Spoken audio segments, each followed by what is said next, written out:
Oke, Assalamualaikum warahmatullahi wabarakatuh. Saya gembira karena DPRD Jawa Timur mengundang saya dan berisiko tuh. Karena saya tetap mengkritik pemerintah, tapi kritik akademis. Tetapi saya tahu cuma Surabaya yang berani mengambil risiko di dalam semua kesempatan politik kita. Ada dua perempuan yang memulai acara ini. Oke, kalau begitu saya tinggalkan bagian kanan, saya mau pindah ke sebelah kiri supaya dekat dengan rahim perempuan.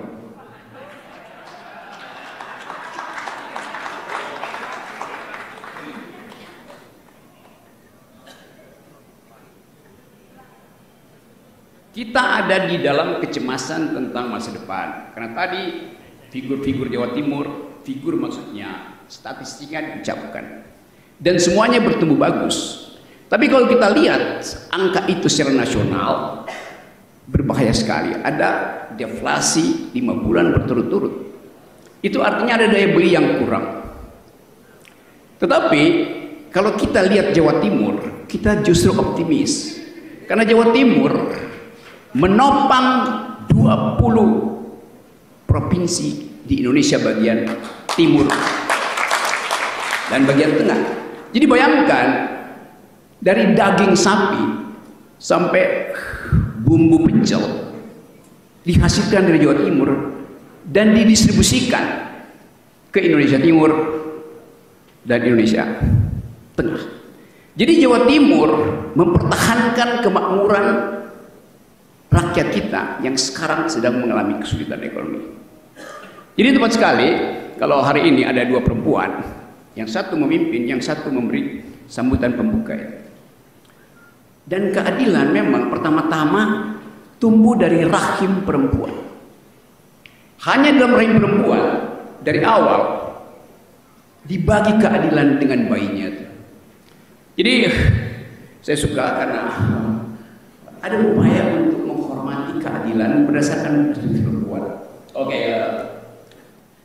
this lecture will be held in bahasa Indonesia. So for those having problem with bahasa, may Google Translator help me. Saya katakan tadi bahwa sesi ini dalam bahasa Indonesia, karena itu buat Diplomatic Society, kalau nggak ngerti bahasa Indonesia silakan pakai Google Translator. Mudah. Okay. Kenapa saya peduli pada politik perempuan? Sebagai proposal pertama untuk menghasilkan keadilan. Karena hanya di dalam rahim perempuan kita diajarkan untuk berbagi. Setiap kita lahir dari rahim perempuan, begitu kita lahir kita pindah ke rahim laki-laki. Rahim laki-laki itu namanya smelter, yang dirancang untuk menghasilkan kemakmuran, tapi sekedar dikuasai oleh beberapa perusahaan. Itu masalah kita. Rahim perempuan adalah laut, mother earth. Tetapi laut kita sekarang hanya dikuasai oleh para penggaruk pasir. Jadi dari awal kita mau lihat bagaimana keadilan itu didistribusikan. Kalau APBN, kalau public policy tidak disentuh oleh kepentingan perempuan. Saya tahu bahwa kita di sini berupaya untuk menghasilkan pertumbuhan ekonomi. Pak Prabowo bilang harus 8%, betul. Tapi apakah 8% itu menghasilkan peradaban atau justru merusak peradaban? Kita masih mau uji itu. Apakah pertumbuhan 8% akan menghasilkan lingkungan yang bersih atau justru merusak lingkungan? Karena lingkungan yang bersih pertama-tama adalah kebutuhan sanitasi, kebutuhan kesehatan, kebutuhan perempuan. Kita ingin lihat lebih jauh bahwa Surabaya ini kota Jawa Timur ya. Surabaya ini ibu kota PKB.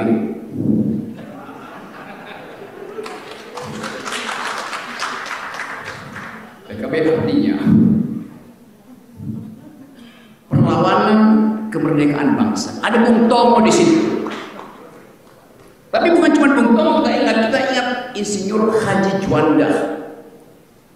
yang memastikan bahwa negeri ini harus dianggap sebagai satu kesatuan laut, dan itu ada investasi di dalam politik internasional di bidang kelautan. Saya tahu bahwa Surabaya sejak tahun 500 sudah bergaul dengan Paris. Saya tahu bahwa Surabaya diplomatnya dari abad kedua sudah ada di Cina tuh, dalam catatan dinasti Cina tuh. Jadi Surabaya sudah mengglobal dari awal tuh. Kita hidupkan isu itu pada kesempatan ini. Kita ingin lihat bahwa pertumbuhan ekonomi Surabaya juga dikendalikan oleh prinsip-prinsip kemasukakalan kebijakan. Yang saya maksud kemasukan kebijakan adalah pastikan bahwa APBN itu tiba pertama-tama pada mereka yang membutuhkan perlindungan negara. Paling nggak dalam 2 tahun ini, kemampuan Surabaya untuk menghasilkan peradaban yang kita sebut keadilan bisa menjadi contoh di tempat yang lain. Kalau kita push ekonomi 8%, itu artinya akan ada sektor-sektor khusus yang tumbuh di atas 8%. Karena ada sektor khusus yang tidak tumbuh 8%. Artinya ada sektor-sektor, terutama ekstraktif industri, yang pertumbuhannya akan cepat sekali, tetapi dengan efek ecological problem. Jadi saya percaya bahwa kalau Surabaya tunjukkan bahwa postur APBN itu berpihak pada keadilan, berpihak pada lingkungan, maka Surabaya akan jadi ibu kota pikiran. Biarkan IKN pindah ke Kalimantan, tapi pikiran harus tetap di Surabaya, Jawa Timur terutama tuh. Jadi beban Jawa Timur adalah mengatasi problem kemiskinan di Indonesia. Stunting di Indonesia itu masih 21-22%. Jawa Timur harus turunkan itu supaya angka nasional turun. Kan kita punya janji untuk SDG bahwa stunting itu harus 15%. Jadi kalau Pak Jokowi gagal, masih gagal maksudnya, Jawa Timur mesti backup itu. Jawa Timur mesti mengambil alih keputusan untuk menaikkan kondisi kesehatan ibu dan anak tuh. Nah, kita mulai dari situ sebetulnya. Nah, pemahaman kita tentang politik hari ini sedikit ada dalam kecemasan karena kita mulai melihat ada problem yang masih menempel pada Pak Jokowi. Pada Pak Prabowo, yaitu keputusan Mahkamah Konstitusi. Kita tidak harus menyebut kasusnya apa, tapi kita tahu bahwa ada kegelisahan, terutama publik internasional. Saya baca tadi pagi, kementerian salah satu pejabat Amerika Serikat terang-terangan mengatakan bahwa Indonesia itu melanggar hak asasi manusia di dalam soal industri nikel dan industri ekstraktif umumnya itu. Nah, Surabaya adalah tempat kita mengusut di mana sebetulnya ketidakadilan dimulai. Apakah dalam APBD, apakah di dalam komposisi partai yang menentukan isi APBD. Jadi tetap Surabaya menjadi penanda pertama, bisa nggak keadilan kita hasilkan dari provinsi ini. Ulang tahun ke-79 artinya ulang tahun untuk mengingat perjuangan Bung Tomo, perjuangan Insinyur Juanda yang membela hak-hak rakyat itu. Kesempatan merayakan ulang tahun artinya remember the past untuk politics of hope. Di belakang kita ada politics of memory. Kita tahu bahwa Jawa Timur menghasilkan separuh dari pendapatan nasional kita. Tetapi kita juga harus tahu bahwa Jawa Timur angka korupsinya juga tinggi. Kita ingin hentikan itu ke depan. Ada 700 universitas di Jawa Timur, artinya ada surplus pikiran. Kalau Jawa Timur berhenti dengan kegiatan akademisi, maka IQ nasional kita turun. 700 universitas. Itu kalau kita hitung 700 kali ya kira-kira 2.000 satu sudah 14.000, 20.000, 30.000 mahasiswa. Potensial untuk menghasilkan bonus demografi sebetulnya. Tapi bonus demografi hanya disebut bonus kalau kita bandingkan dengan kegiatan yang sama di Singapura, di Thailand, di Taiwan, di Vietnam tuh.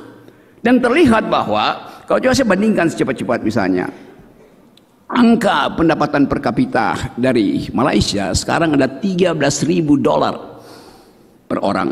Indonesia masih 4.500. Artinya kita kalah di dalam soal pendapatan per kapita. Dengan kata lain, bonus demografi di 2045 yang akan menikmati bonusnya adalah anak-anak muda Kuala Lumpur, bukan anak-anak muda Surabaya tuh. Karena kebutuhan industri Surabaya akan diisi oleh anak-anak muda Kuala Lumpur, startup, new energy, circular economy, green politics. Jadi itu yang saya kira penting supaya kita ingat bahwa kemampuan Jawa Timur second to none, tidak mungkin dibandingkan dengan provinsi yang lain tuh. Dan di Jawa Timur ini kita mulai dengan pendekatan-pendekatan yang berbasis lingkungan. Saya tahu bahwa ada banyak kasus lingkungan di negeri ini. Kita tahu bahwa Jawa Timur akan jadi provinsi tempat politik pertama pilkada itu diuji. Apakah money politics masih akan berlangsung di Jawa Timur? Apakah upaya untuk gusur menggusur, jegal menjegal tanpa argumentasi masih akan bermula di Jawa Timur? Jadi prinsip kita adalah, atau prinsip yang hendak kita samakan hari ini adalah petakan problem Jawa Timur berdasarkan perspektif perempuan. Kata perempuan itu mewakili kata keadilan. Sinonim dari perempuan adalah keadilan tadi. Tumbuhkan harapan bahwa rahim perempuan akan mengawal perhitungan APBD. Pastikan bahwa kesehatan, stunting, kesejahteraan diatur dalam APBD untuk kepentingan keluarga-keluarga miskin yang sekarang harus di backup oleh negara yang negara tidak punya uang. Saya tahu bahwa teman-teman punya problem dengan APBD yang akan dikirim dari pusat yang pasti sudah terbatas. Pak Prabowo butuh 3.000 triliun APBN ke depan tahun 2025. Hanya 1.000 triliun yang bisa dikirim ke daerah dan itu dibagi habis. Sehingga ruang fiskal untuk bermanuver di daerah sangat sedikit. Tetapi 706 universitas itu adalah potensi untuk menghasilkan konsep-konsep bermutu untuk menggali potensi PDA kita tuh. Saya meyakini bahwa teman-teman hari ini berupaya untuk mengakali keterbatasan anggaran. Tapi dalam upaya mengakali itu, jangan akali hanya untuk kepentingan diri sendiri. Jadi kesempatan ini saya kira bagus sekali. Kita berupaya untuk mengingat lagi bahwa keadaan kita, krisis lingkungan, krisis daya beli, semua hal yang membahayakan kehidupan awal kita untuk memulai pemerintahan yang baru, bisa kita ucapkan optimisme itu dari Jawa Timur. Dan kalau ada optimisme dari Jawa Timur, kita bisa pastikan bahwa seluruh negeri ini juga akan optimis. Hal yang lain yang mungkin bisa kita terangkan adalah kemampuan kita untuk saling bercakap-cakap dengan kapasitas argumen. Saya tahu bahwa ada partai di sini, ada potensi konflik elit sangat tinggi karena perbedaan persepsi tentang arah politik, perbedaan persepsi tentang kebutuhan ekonomi. Tetapi saya ingin pertengkaran itu diajukan secara argumentatif, bukan saling mengganggu dari belakang. Itu kejujuran itu yang saya kira saya perlukan. Bagian-bagian ini soal ekonomi, krisis politik, kita mau pakai sebagai landasan untuk menghidupkan kembali ide republik. Kita memilih republik, bukan kerajaan. Kita memilih republik, bukan kesultanan. Kita memilih republik, bukan negara agama. Di dalam upaya untuk menerangkan bahwa common good itu adalah kepentingan kita bersama. Republik itu satu nafas dengan demokrasi itu. Republik itu menghendaki semua proposal diuji secara publik, res publica, urusan publik. Dengan cara itu kita bisa pamerkan pada dunia bahwa Indonesia mengenal republik bahkan sebelum Magna Carta, bahkan sebelum seluruh proses pembuatan keputusan di PBB dihasilkan. Kita mendefinisikan republik pertama-tama di dalam upaya untuk memastikan ada common good, ada kemakmuran bersama.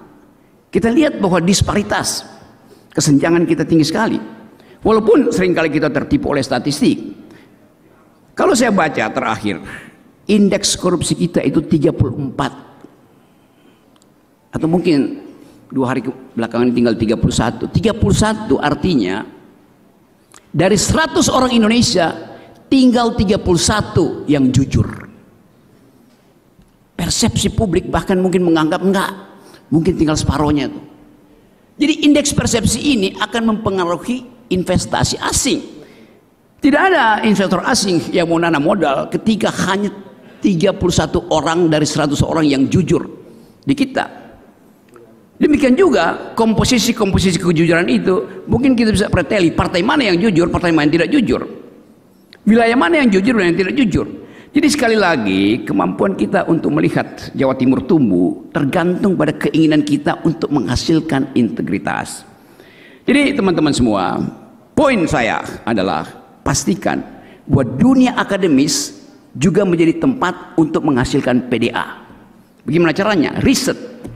Di dunia ini, riset itu cuma ada 3 klaster. Satu soal human genome, itu memetakan riwayat DNA kita, apakah kita berasal dari semua Afrika, atau kita berasal dari gurun Gobi, atau kita datang dari laut dimunculkan oleh Nyai Loro Kidul. Semua itu peta DNA yang diriset di universitas bermutu. Riset kedua adalah soal artificial intelligence yang bahkan mulai mengkhawatirkan kita. Kita khawatir bahwa satu waktu mungkin anggota DPR itu adalah bukan manusia lagi, tapi robot yang mampu untuk membuat kalkulasi lebih cepat dari otak manusia tuh. Tetapi robot juga bisa cemburu karena robot nggak bisa menikmati sensasi dari petis Surabaya. Robot tidak bisa menikmati, tadi saya makan di apa tadi ya, lontong balap namanya, dan itu harus pedes supaya kita bisa nikmati sensasi dari lontong balap Surabaya.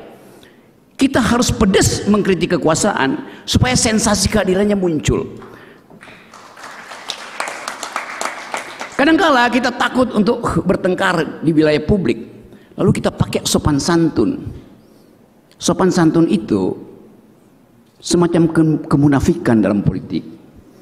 Kemunafikan artinya kita menipu diri sendiri. Sesuatu yang ada di kepala kita, kita sensor di mulut kita, lalu kita sakit jiwa tuh. Saya percaya bahwa teman-teman DPRD di Surabaya adalah di Jawa Timur adalah mereka yang memilih untuk mengemukakan, mendalilkan keadilan, kebenaran ketimbang kemunafikan itu. Darah para pejuang di Hari Pahlawan masih beredar di pembuluh darah Republik ini melalui denyut jantung Jawa Timur. Kalau Jawa Timur tidak lagi memompa darah keadilan, maka negeri ini akan berhenti berdenyut. Kita ingin, atau paling nggak saya ingin lihat bahwa ada anggota DPR hari ini yang 2029 bertanding menjadi calon presiden. Saya ingin ketahui dari awal siapa yang akan berupaya untuk menghasilkan keadilan melampaui indeks-indeks yang ada di tingkat nasional. Jadi Jawa Timur kaya dengan pikiran, surplus pikiran tuh. Jawa Timur surplus keberanian. Jawa Timur harusnya menjadi pemimpin Indonesia. Kemampuan ini yang kita uji nanti di dalam upaya kita hari-hari ini. Berhasil nggak Jawa Timur di usianya yang ke-79 mengatakan bahwa Indonesia akan di bail out oleh Jawa Timur. Saya berharap bahwa matahari akan diterbitkan dari Jawa Timur dan tidak akan tenggelam sebelum tokoh Jawa Timur memimpin Republik. Kepastian itu mesti ada dari sekarang. Jadi ambisi itu biasa. Ucapkan bahwa saya anak muda, saya tahu tadi ya beberapa anak muda di DPR dia itu mengatakan bahwa kami muda. Apa artinya muda? Bertumbuh dalam pikiran. Tua artinya usang dalam politik. Jadi kemudaan artinya kemampuan untuk mengucapkan pikiran tanpa basa-basi itu. Saya ingin teman-teman yang muda terpilih hari ini memulai tradisi bahwa DPR itu memang dirancang untuk bicara. Karena itu disebut parlemen, ngomong, bukan transaksi amplop. Di sini diundang, betul tadi Ibu Ketua mulai dengan mengatakan kami mengundang universitas supaya jadi saksi bahwa ada perjanjian intelektual antara legislatif, eksekutif, dan kaum intelektual. Itu pentingnya. Setiap anggota DPR buka mata, tahu apa yang menjadi kebutuhan kampus, tahu bahwa kalau mahasiswa sudah protes itu artinya ketidakadilan sudah di depan mata itu. Nah, saya ingin supaya percakapan hari ini didengar oleh mereka yang tugasnya adalah menertibkan demonstrasi. Demonstrasi tidak bisa ditertibkan, dia justru harus dijaga tuh. Yang tidak boleh ada kerusakan, vandalisme itu yang nggak boleh. Tapi pikiran hanya disebut pikiran kalau betul-betul ada pertengkaran ide di dalamnya. Saya percaya bahwa jumlah pikiran di ruangan ini bisa menghasilkan kembali Indonesia yang berpikir. Kita punya slogan di sini, merdeka atau mati. Kita tambahkan hari ini, berpikir atau dungu. Kan itu poinnya tuh. Jadi sekali lagi teman-teman, saya akan kembali ke sini, diundang apa tidak diundang, untuk mengevaluasi teman-teman di sini.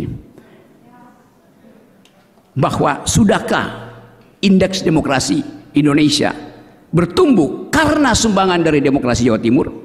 Sudahkah stunting turun karena intervensi dari Jawa Timur? Sudahkah deflasi berhenti karena produktivitas Jawa Timur? Kan semua itu adalah pertanyaan politis yang harus dimulai melalui penyusunan APBN dan APBD. Saya kira itu bagiannya, dan sekali lagi saya menginginkan bahwa penghormatan terhadap kebijakan publik hari-hari ini harus dimulai dengan penghormatan perjuangan kaum perempuan. Kenapa? Karena setiap kali terjadi kesulitan ekonomi, yang pertama kali menderita adalah kaum perempuan. Begitu ada deflasi, artinya daya beli perempuan itu tak mungkin lagi memenuhi harapan anak-anaknya lagi sekolah. Setiap pagi ibu-ibu buka dompetnya tinggal 20.000, padahal PAUD anaknya mesti pakai Gojek, habis kemampuannya. Harapan dia berhenti justru karena ekonomi memburuk. Jadi sekali lagi kita ingin supaya persoalan-persoalan yang ada di Jawa Timur bisa diselesaikan kalau ada kepastian bahwa anggota DPRD-nya akan bekerja untuk rakyat. Anggota DPRD memang akan dibebani oleh problem-problem yang tidak sama dengan anggota DPR pusat. Tidak ada anggota DPR pusat yang tengah malam didatangi oleh seorang perempuan yang lagi hamil, kan dihamil oleh pacarnya dan tidak mau bertanggung jawab. Tetapi anggota DPRD sampai ke daerah-daerah harus 24 jam berpiket, menerima keluhan. Ada tetangga yang tiba-tiba nggak tahu bagaimana BPJS-nya kok terhalang. Anggota DPRD terpaksa mesti keluarin uang yang nggak mungkin dilakukan oleh anggota DPRD pusat. Anggota DPRD pusat datang ke sini mengatakan kunjungan daerah, foto-foto di depan kantor kelurahan, lalu dianggap udah itu namanya kunjungan. Kunjungan artinya tiba di tempat di mana ada masalah itu, dan hanya anggota DPR yang tahu. Kemampuan itu yang saya kira dibebankan pada teman-teman, dan teman-teman pasti akan disiksa oleh keadaan hari ini. Tapi siksaan itu adalah siksaan peradaban. Kalian butuh kekuatan emak-emak, karena cuma pada perempuan misery dan painful bisa dia tahan. Laki-laki mampu untuk menahan rasa sakit secara fisik, digamparin, berkelahi dia tahan secara fisik. Tapi perempuan bukan sekedar secara fisik dia kuat, tapi secara batin dia menyimpan problem kesulitan ekonomi, dia tidak bocorkan pada suaminya. Setiap malam Indonesia hari ini ada kurang lebih 19,5 juta manusia Indonesia yang tidur dengan rasa lapar. Siapa mereka? Sebagian besar pasti perempuan. Karena perempuan akan berbohong pada suaminya, sudah makan bu? Sudah, walaupun dia belum makan, karena dia nunggu suaminya makan lebih dulu, nunggu anak-anaknya makan lebih dulu. Perempuan menyimpan itu sebagai misteri, tapi dia anggap bahwa hanya dengan kejujuran itu dia bisa selamatkan suami dan anak-anaknya. Nah, suami-suaminya jadi anggota DPR, perhatikan penderitaan itu. Misteri adalah hal yang mendasar pada perempuan. Karena itu saya anggap bahwa hari ini saya ingin ucapkan selamat datang politik perempuan di Jawa Timur. Dan kata sebuah pepatah, woman was created from the rib of man, not from his head to be above him, nor his feet to be walked upon, but from his side to be equal, near his arm to be protected, and close to his heart to be loved. Perempuan diciptakan dari tulang rusuk pria, bukan dari kepala pria sehingga perempuan ada di atas pria, juga bukan dari tulang kaki laki-laki sehingga perempuan bisa diinjak-injak oleh laki-laki. Perempuan diciptakan dari tulang rusuk laki-laki yang ada di sisi kiri badannya sehingga mereka setara. Tulang rusuk itu dekat dengan lengannya supaya perempuan itu dirangkul. Tulang rusuk itu dekat dengan hatinya supaya perempuan itu dicintai. Terima kasih. Assalamualaikum warahmatullahi wabarakatuh.